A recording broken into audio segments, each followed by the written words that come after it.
Stable भैंस channel में आप लोगों का स्वागत है। आज की कहानी है प्रेरणादायक कहानी रामू की घड़ी। इसी पे एक अच्छी कहानी है। एक बार एक रामू की घड़ी कहीं खो गई।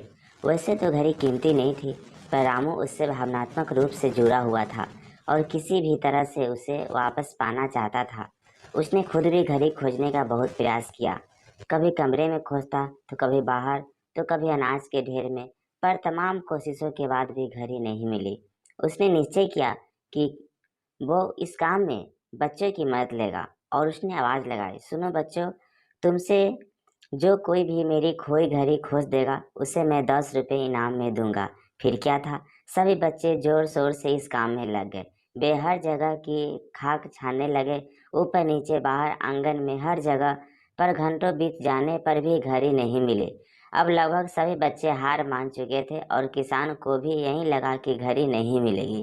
तभी एक लड़का उसके पास आया और बोला, अंकल मुझे एक मौका और दीजिए, पर इस बार एक काम मैं अकेले ही करना चाहूँगा।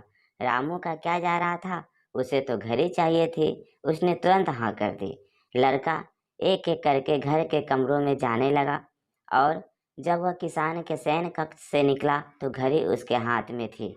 रामू घड़ी देख प्रसन्न हो गया और पूछा, बेटा कहाँ थी ये घड़ी, और जहाँ हम सभी असफल हो गए तुमने इसे कैसे ढूंढ निकाला? लड़का बोला, अंकल मैंने कुछ नहीं किया, बस मैं कमरे में गया और चुपचाप बैठ गया और घड़ी की आवाज़ पर ध्यान केंद्रित करने लगा।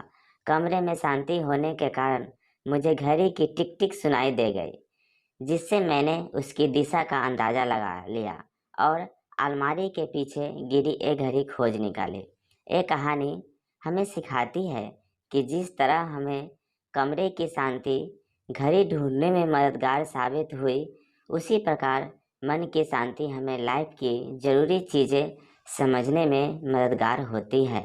हर दिन हमें अपने लिए थोड़ा वक्त निकालना चाहिए, जिसमें हम बिल्कुल अकेले हो, जिसमें हम शांति से बैठकर खुद से बात कर सके और अपने भीतर की आवाज़ को सुन सके। तभी हम लाइफ को और अच्छे ढंग से जी पाएंगे। कैसा लगा यह शॉर्ट मोटिवेशन स्टोरी कमेंट करके ज़रूर बताएं, और चैनल पे नए हैं तो कृपया इस चैनल को लाइक शेयर और सब्सक्राइब कर लीजिए। Thank you.